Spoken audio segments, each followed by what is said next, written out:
avocat de l'enfant ou droit des mineurs. Bonjour à toutes et à tous, j'espère que vous allez bien. Je suis heureuse de vous retrouver dans cette nouvelle émission dédiée aux femmes. Si tu n'es pas abonné à la chaîne, je te laisse le faire pour ne rien manquer.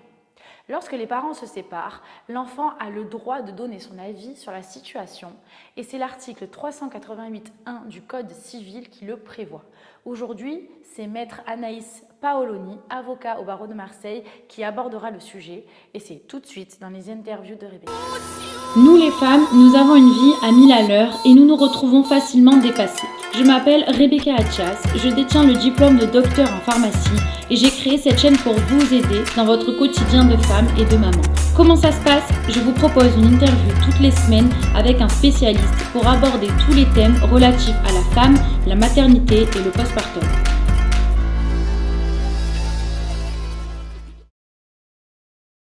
Bonjour Anaïs. Bonjour Rebecca. Merci beaucoup d'avoir accepté de participer à cette émission. Je vais te laisser te présenter et ensuite on pourra commencer. Je te remercie. Je suis Anaïs Paoloni, avocat au barreau de Marseille depuis plus de 5 ans. J'interviens dans plusieurs types de contentieux au sein du cabinet Lexera, qui est situé au 18 rue Arménie à Marseille dans le 6e. On intervient pour les majeurs et également pour les mineurs. Ok, merci beaucoup. Alors, c'est quoi un avocat de l'enfant ou avocat en droit des mineurs et dans quel contexte peut-il intervenir, s'il te plaît? Alors, l'avocat de l'enfant, l'avocat qui exerce en droit des mineurs, peut intervenir dans plusieurs types de contentieux. Il peut intervenir devant les juridictions pénales si, dans le cas où le mineur a commis une infraction ou lorsque le mineur est victime d'une infraction pénale. Ça, c'est la première chose. Deuxième chose, devant le juge des enfants. Okay. Lorsque il y a une suspicion de carence éducative, lorsqu'un parent peut être défaillant, lorsque l'enfant est en situation de danger. Okay. Et dans ce cas-là, c'est devant le juge des enfants. Et également devant le JAF, donc le juge aux affaires familiales, dans le cadre d'un conflit parental, pour donner son avis. Voilà, c'est le sujet. Ok, merci beaucoup. Et donc, devant le JAF, ou juge aux affaires familiales, à quel âge et jusqu'à quel âge la voix de l'enfant est recevable et légitime? Alors, lorsque l'enfant est majeur, il est plus concerné. Oui. Son choix est libre, il peut l'exprimer librement, Oui. il peut faire des attestations à la limite, mais voilà, on n'est pas dans ce cadre-là. Par contre, lorsque l'enfant est mineur, il peut être considéré que son avis compte. Et ce qui est fondamental, la condition fondamentale, c'est le discernement. Est-ce que l'enfant est assez discernant? C'est-à-dire, est-ce qu'il peut exprimer un avis qui est réfléchi du fait de sa maturité et du fait de sa compréhension au fait des choses? On considère généralement que l'enfant il est discernant entre 8 et 10 ans. Okay. Mais il y a des exceptions. Récemment au cabinet, la voix d'un enfant de 7 ans a pu être entendue parce qu'il a été considéré par son avocat et par le juge que l'enfant était assez discernant pour être entendu. Voilà. Ok. Et donc, qui prend la décision de contacter un avocat en droit de l'enfant? Est-ce que c'est les parents? Est-ce que c'est l'enfant lui-même? Ou est-ce que c'est le juge aux affaires familiales? Alors, c'est les trois. Okay. Ça peut être l'un des parents qui considère que son enfant, parce que son enfant lui a dit, ou parce qu'il a envie d'avoir l'avis de son enfant, donc qui l'emmène à consulter un avocat pour ça. Ça peut être l'enfant qui l'exprime clairement. Alors, c'est souvent du coup à partir de 10 ans. Ouais. Plus tôt, c'est plus rare. Mais donc ça peut être l'enfant et ça peut être aussi le juge qui considère qu'il a envie d'entendre l'enfant parce que son avis peut être intéressant. Et dans ces cas-là, le juge peut leur donner directement. Alors, juste petite précision, ça peut intervenir à n'importe quel stade de la procédure. D'accord, ok. Point juridique. Ouais. C'est l'article 388-1 qui prévoit ce droit-là pour l'enfant. C'est un droit soumis à condition, je l'ai dit tout à l'heure, mais à n'importe quel stade de la procédure, que ce soit divorce ou séparation si les parents ne sont pas mariés, mais à n'importe quel stade, on peut dire voilà, au juge ou le juge lui-même, je veux entendre l'enfant ou l'enfant veut être entendu. Ok. Et donc, si un parent fait appel à un avocat, est-ce que l'autre parent peut s'y opposer? Non, pas du tout. On ne peut pas s'opposer à ce droit-là, comme je le disais tout à l'heure, c'est le Code civil qui le prévoit. Donc on ne peut pas s'y opposer. En revanche, si le parent soupçonne qu'il y a un conflit d'intérêts entre l'avocat, parce que l'autre parent le connaît, etc., il peut demander la désignation d'un autre avocat. On peut demander à changer d'avocat. Mais c'est un droit qui est ouvert à l'enfant, donc on ne peut pas l'empêcher. Et il peut y avoir un avocat commis d'office? Effectivement, le juge peut demander la désignation d'un avocat. Il la formule auprès du bâtonnier qui va désigner un des avocats qui a suivi notamment la formation en droit des mineurs et droit de l'enfant. Et ce qu'on invite à faire, c'est également, alors au barreau de Marseille, je le sais, c'est le mercredi après-midi, il y a des consultations gratuites en droit des mineurs. Et donc, le parent peut accompagner son enfant qui sera reçu par un avocat de permanence. Et voilà, au moins, ça permet d'éviter tout conflit. Oui. Donc voilà, au barreau de Marseille, c'est le mercredi après-midi à la maison de l'avocat.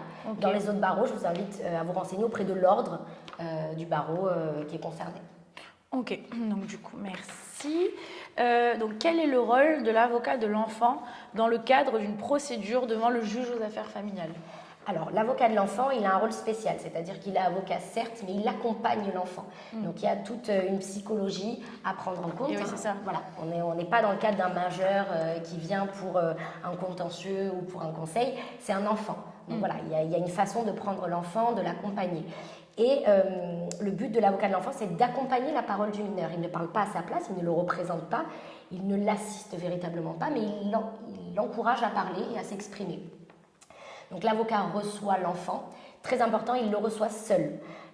Dans l'idéal plusieurs fois et dans l'idéal aussi, chaque fois accompagné d'un parent différent. Pour voir aussi quel est le comportement de l'enfant selon si c'est le père, la mère, etc. qui l'accompagne. Donc ça c'est important. Et il le reçoit seul pour essayer vraiment de le faire s'exprimer de manière libre, en fait, vraiment que sa parole soit libre.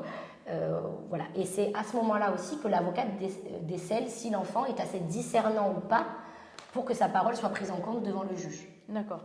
Une fois que l'avocat considère effectivement que l'enfant est discernant et que l'audition est ordonnée par le juge, l'avocat accompagnera l'enfant devant. Alors, soit c'est le juge qui le reçoit directement, soit c'est un spécialiste de l'enfance. Donc, ça peut être un psychologue, un éducateur qui reçoit l'enfant et qui va l'écouter.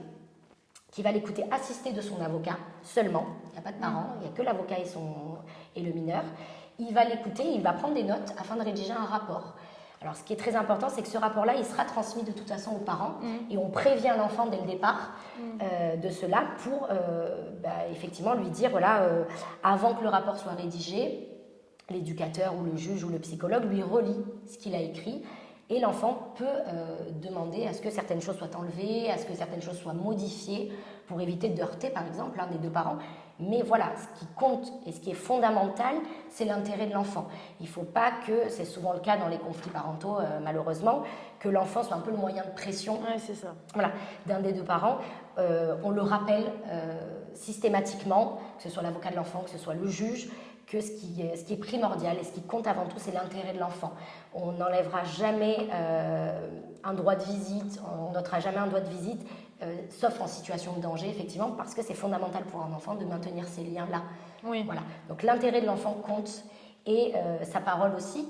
Mais voilà, il faut que sa parole soit assez libre et c'est là où... Ça, c'est là que c'est compliqué parce que du coup, Oui. ça peut placer rapidement l'enfant dans un conflit de loyauté. Complètement.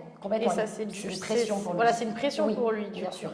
Et c'est ce qu'on essaie de lui faire comprendre. L'avocat le prévient dès le départ, on essaie de lui faire comprendre ça, que voilà, l'enfant, il n'a pas ce... Même si son avis compte, de toute façon, le juge ne se fixera pas seulement sur l'avis de l'enfant. Voilà, il n'est pas obligé de suivre cet avis-là.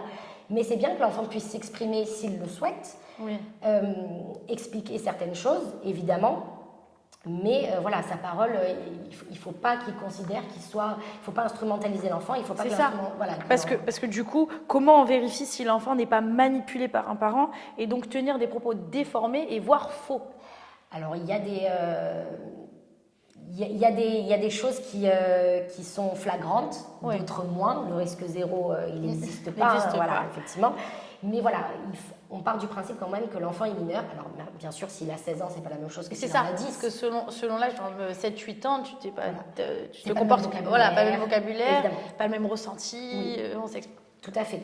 Mais voilà, il y a des choses quand même qui sont flagrantes.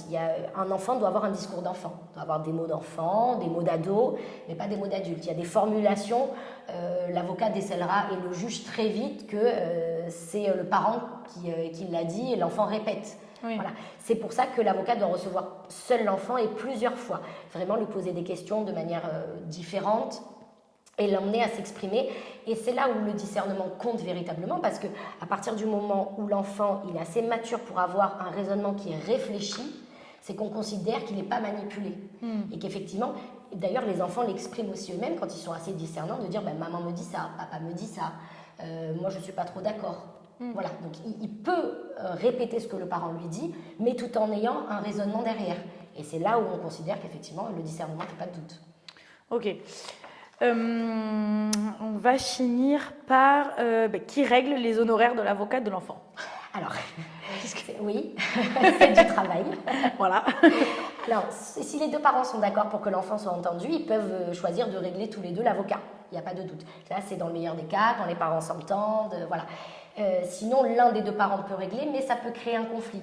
L'autre parent peut soupçonner un conflit d'intérêts. Donc, ce qu'on conseille véritablement, c'est de faire appel à l'aide juridictionnelle. C'est-à-dire que c'est l'État qui va régler directement les honoraires de l'avocat, sachant que l'aide juridictionnelle, elle est de droit pour les mineurs. Elle est accordée systématiquement, de manière automatique. Voilà. Donc, c'est juste un dossier à remplir. Les avocats de l'enfant le savent très bien. Et comme ça, au moins, il n'y a pas de doute. Ok. Alors, j'ai une dernière question. Comment un enfant à 7-8 ans peut savoir qu'il y a un avocat pour lui, enfin, en tout cas, une personne qui est présente pour l'écouter et du coup l'accompagner? Parce que plus grand, on peut le savoir. Oui. Mais à 8 ans, comment il peut le savoir? Puis surtout, à mon avis, est-ce qu'il sait déjà ce que c'est qu'un avocat? Non, peut-être pas. Tu vois, voilà. Peut-être pas, effectivement. Voilà. Il ne vaut mieux pas pour lui qu'il le sache en même temps. Mais c'est pour ça que j'invite les parents vraiment. Alors, pas trop jeune, effectivement, ça ne sert à rien de lui mettre ça dans la tête. Mais si on voit que l'enfant, c'est sa demande. Et comment ça peut être sa demande à 7-8 ans? Mais, dans un conflit parental, souvent le parent a envie, ou le dit ou pas, ou on le voit dans sa façon de s'exprimer, qu'il a envie d'être entendu, qu'il n'est pas forcément d'accord avec ce qui se passe chez l'un ou l'autre des parents. Et dans ces cas-là, j'invite les parents à lui dire, voilà, tu sais, tu peux être entendu. Oui. Peut-être qu'on peut demander à ce que ton avis... à ce que tu donnes ton avis, que ce soit officiel. Est-ce que tu veux qu'on aille voir un avocat? Et dans ce cas-là, ça sera à nous après de faire ce travail-là. Le parent, il lui explique avec sa psychologie, mais après tout ce qui est effectivement juridique, on lui expliquera. Et on est de toute façon, on a l'habitude de le faire. Mais voilà, il faut dire à l'enfant qu'il a le droit de s'exprimer. Ouais, voilà, c'est très important. Parce que même lui... il va se sentir... Parce que dans un conflit parental, c'est vrai que l'enfant... Alors, il y a deux solutions. Soit il est vraiment mis de côté, soit c'est l'objet dont on se sert pour faire pression. Et c'est pas son rôle. Non. Donc, soit il est mis de côté, effectivement, il est épargné de tout ça, et c'est mieux, d'un côté. Soit il est mis de côté, mais vraiment, on considère que son avis compte pas du tout, et c'est mauvais aussi parce que, sa vie va changer. Donc, c'est important aussi que lui se sente un petit peu concerné. Et c'est pour ça que, voilà, s'il est assez discernant, s'il a l'âge, c'est bien de... Voilà, s'il a envie surtout. Oui, voilà, parce que c'est très important. Voilà, il peut avoir envie de rester en dehors de tout ça. Mais si il a envie de s'exprimer, eh bien, il faut qu'il sache qu'il en a la possibilité. Et est-ce qu'il peut se sentir coupable après ça? Par exemple, tu vois, si par exemple, il y a un parent qui lui fait du mal, d'accord? En général, l'enfant va défendre quand même le parent qui lui a fait du mal. Oui, mais donc, du coup, il va parler sur ce parent-là. Et est-ce qu'après, il peut se sentir coupable d'avoir dit des choses? En fait, moi, c'est le côté psychologique. Oui, c'est le risque. Alors, ce qu'on invite aussi à faire, voilà, moi, je suis avocat de l'enfant, on fait un peu de psychologie forcément, mais on n'est pas psychologue. Donc, quand il y a des conflits parentaux qui sont vraiment compliqués, c'est toujours bien de faire voir son enfant et de l'amener vers un psychologue pour qu'il puisse s'exprimer aussi. Et le psychologue aussi décèlera si l'enfant il est assez mature ou pas. Est-ce que c'est juste une passade? Est-ce que c'est important pour lui qu'il s'exprime? Vous travaillez à deux avec les psychologues, enfin main dans la main? On peut, ça arrive, mais il y a toujours le secret aussi médical, etc. Mais c'est vrai que on n'est pas psychologue, on n'a pas ce rôle-là, et on invite vraiment les parents quand il y a un conflit comme ça, à ce que l'enfant voit un psy, c'est important. Mais en tout cas, à partir du moment où l'enfant il a passé cette phase-là et il a envie de s'exprimer, et il a conscience qu'il va passer devant un juge, que son avis va être écrit, qu'il va être transmis aux deux parents. Ça peut lui mettre une pression, c'est ça? Ça peut lui mettre une pression. Selon l'âge, en fait. Selon l'âge, effectivement. Selon l'âge, mais ça peut être important aussi pour lui. Bien sûr. Donc, il y a des manières de dire aussi. Il peut très bien, même s'il a... Je donne un exemple comme ça. Si l'enfant ne s'entend pas avec le compagnon de l'un des deux parents, qui est séparé, c'est bien qu'il l'exprime, et il y a des manières de dire. Voilà. Après, la personne qui rédige le rapport peut aussi tourner les choses de manière à ce que ça ne heurte pas un des deux parents. Mais... Encore une fois, et je le répète, et c'est fondamental, c'est l'intérêt de l'enfant qui compte. Donc les parents ne doivent pas prendre pour eux ce que l'enfant dit. Si l'enfant il le dit et qu'il l'exprime, c'est qu'il le ressent comme ça. Donc il faut prendre en considération ce que l'enfant ressent.